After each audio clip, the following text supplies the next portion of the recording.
What's going on, guys? Welcome back to the channel. I know I took a week's hiatus, but you have to let me off because I didn't have access to the camera last week.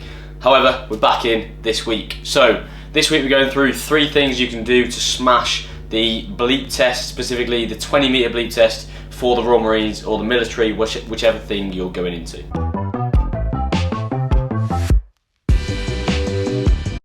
So firstly, we have Bleep test admin. So for the Royal Marines, you have to currently hit 10.8 on the Bleep test in order to pass. Obviously, we need to be aiming much higher than that, so that if we get to the test and we're a little bit nervous or a little bit fatigued, then we can still pass it and continue on the CPC. So first off, before we get into any of this, then I need to ask you to like and subscribe. Helps the channel grow and helps this information reach more and more people. So we're going to break this video into 3 sections then. We're going to go through specific Bleep test workout or style of workout that you can put into your training. We're going to go through how to improve overall aerobic capacity, which is what the Bleep test tests.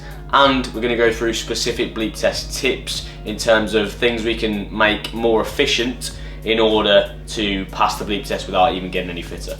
Okay, so first off then, Bleep test workouts. What kind of workouts can we put in your training to make you better at this Bleep test specifically? We're looking at if we can train specifically for the 20-meter shuttle test, then we're going to have a better result when we come to it.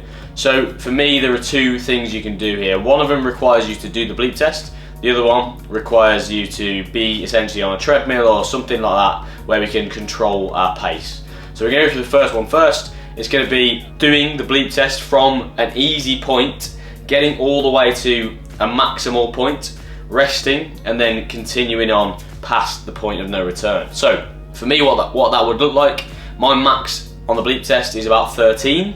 So 5 for me is mega easy. So I'll start at 5. The levels before 5 are pretty much a warm-up for me. There's no point me spending time doing that, spending 5-7 minutes doing that, because I'm not really getting anything from it. So I'll warm up separately. I'll start at 5. I'll then continue until I hit my failure point. Say that's 13. We've missed 3 bleeps at 13, that's me gone. I'm then going to rest 2 to 3 minutes and then continue on from level 13. What that allows me to do is experience what the Bleep test is like past that level, past my point of no return, so that I'm feeling the bleeps at 13.5, 14.5, 15 hopefully. We can do that a couple of times. If you want to go to 13, rest, and then go past 13 to 14, rest, start on 14, go to 15. This is a really good way to experience how the Bleep test feels after the point that you'd usually fail, and therefore get used to what we're going to face if we go a little bit further than we think we're going to. The other thing it allows us to do is, comparatively, when we go to the lower levels, once we've experienced the higher levels of 15, 16, we're going to start to feel that it's a little bit easier. Just like if you did a set of weighted pull-ups and straight into a set of bodyweight pull-ups, the bodyweight pull-ups are going to feel obviously a lot easier, just in contrast to the set you've just done. The same thing happens here. We've gone through the higher levels of the Bleep test where things are a lot faster, and then we come down and do level 8, 9, which might normally feel a little bit tough, and it's going to feel pretty easy. So there's one. The second one then is known as the progressive run. So the progressive run just means we're going to start at a nice easy pace and progress up to a pretty difficult pace. This is obviously what the Bleep test does. Clearly, we're going to start mega easy, and then we're going to continue up until we start to fail and we can't make the Bleep, so it's going to speed up. What we're going to do is just take that into a treadmill environment. So on the treadmill, you're going to start again at a nice easy pace. I'll use myself as an example. My zone 2 pace, so my aerobic pace, is about an 8:15 minute per mile pace. So I'm going to start there. I'll start at my 8:15 minute per mile pace, whatever speed that is on the treadmill. I'll get through a first 3-minute section, and then every 3 minutes from that period, I'm going to increase the pace, whether that's by 0.5 kilometers an hour, a full kilometer an hour, whatever it may be on the given day. But you get the idea. We're going to start at maybe 12 kilometers an hour, go to 12.5 after 3 minutes, go to 13 after 6 minutes, etc, etc, etc, so that by 30 minutes you're running pretty darn quick. And that trains the body to experience what it's like to get fatigued and have to speed up, which is what the Bleep test does. And if you just train normal running or sprints or whatever it is, it doesn't tend to happen, because we tend to have a leveled out output, as in we are giving the same output for the entire session, whether our fatigue is going up or down. What this trains us to do is our fatigue is going up, but our effort level also has to go up and map that in the same way, the same as the Bleep test does when you test it. Okay, then straight into number 2 is going to be how to just increase your aerobic fitness. So the Bleep test in its entirety, what it is a test of your aerobic fitness. So we're going to test the ability to use oxygen within the muscles. That's what we're looking at. So the better that is, the better you're going to perform on the Bleep test without even having to train all of the specific stuff that I've just been through. That helps, but this is the bedrock. This is our foundations. This is how we're going to get to our initial level 10, level 11, whatever it is. The other bits, the specific bits, are going to be little bells and whistles that we add on after this foundation's built to then increase your Bleep test by maybe a couple of levels. But how do we increase all-round fitness? So if you watch my 1.5 mile video, which I put the thumbnail for here, the premise of that was you need to build a lot of aerobic fitness, which is low intensity, low heart rate, high duration running, okay? And you also need to punctuate that with a little bit of speed work, interval work, whatever you want to call it. So that's what we're going to look at here, okay? Lots of focus on longer, low intensity running and a little bit of speed work. If I was programming for you and you came to me with 12 weeks to program before your Bleep test, I would probably use the first 8 weeks to do no Bleep test specific work, and I would tell you to do maybe 3 out of your 4 runs at an easy pace and 1 out of your 4 runs at a really hard, really tough effort. That's going to build a really nice foundation of aerobic fitness and decent anaerobic fitness with the speed work thrown in there. So you're going to get used to running, you're going to get really efficient at running, and you're going to get used to running at higher paces. What's then going to happen is that last 4-week block, we're going to throw in the sessions that I've just been through there, and we're going to throw in the specific Bleep test work, and that's going to round you off after 12 weeks being a really well-rounded Bleep test participant, all right, and you're going to be smashing whatever level you need to smash. Clearly we need testing in there as well. We need to test the Bleep test at the start, test it at the end, etc. But that's a bit of nuance, okay, for each individual. But generally, what we need to do is 8 to 10 weeks of building this aerobic base. It's the boring stuff, it's the stuff people don't want to do. However, it's where the most return on investment is if we can put the time in and be patient enough with the process. So 45 to 60 minutes is brilliant for zone 2, doing that twice, 3 times a week if possible, and then throwing in 1 to 2 speed sessions a week, depending on how many times you're going to run, is also brilliant. Speed sessions are just going to look like this, so 4 to 800 meters effort-wise, 5 to 10 rounds of that with minutes rest, 2 minutes rest in between.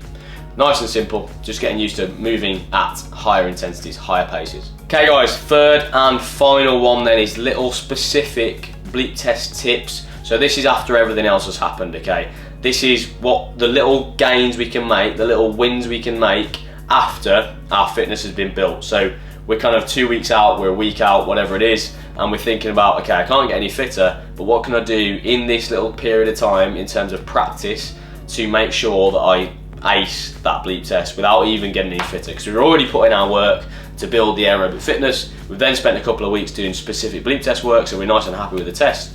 We're now thinking about how can we absolutely double down and make sure that the test is as easy as possible and we're going to pass it with flying colours. So the first thing is turns. Clearly the Bleep test is a little bit unique in terms of it's not just a straight run. It's not like a Cooper test where you're running around in circles. It's not like a 1 mile where you're running around a track. It's unique in the sense that we've got to turn every 20 meters. And so we've got to turn every 20 meters. That means we've got to stop, decelerate, and accelerate every single time we stop. That's an added element. If anyone's ever thought they're really fit and then gone and played a game of football and thought, fucking hell, maybe I'm not that fit, I did that the other week, it's because the fitness is completely different. You're aerobically fit, so you're fit for just running straight lines and just going at one consistent pace, whereas sprinting, stopping, changing direction, going again is a completely different ball game, pardon the pun. So the Bleep test is the same. We need to get used to turning, and the major thing we can do with the Bleep test, I've mentioned this before but I'll go through it again, is turn on opposite feet. Okay, so the big thing people do is they won't think about this element and they'll just turn on their strong foot. So they'll face exactly the same way every time. They go back and forth. And what that does over the course of probably 100 shuttles, if you're going to get to level 10, it's going to be about 100 shuttles. You've done 100 reps of like a Cossack squat on one leg, and therefore that one leg is going to be disproportionately more fatigued than the other leg. So we need to balance this out a little bit, and the way we do that is just in the lower levels. So when you can think about it, when you're still cognitively there and you're not too fatigued, you can go on left leg when you go this way, right leg when you go the other way. Okay, so you're turning on opposite legs. That's going to make your ability to balance out fatigue between two legs a lot better, and mean that when you get to the later levels, we've saved a little bit of energy in each leg, and we can probably push for that 1, 2, 3 maybe extra shuttles. Again, we're looking at fine margins here.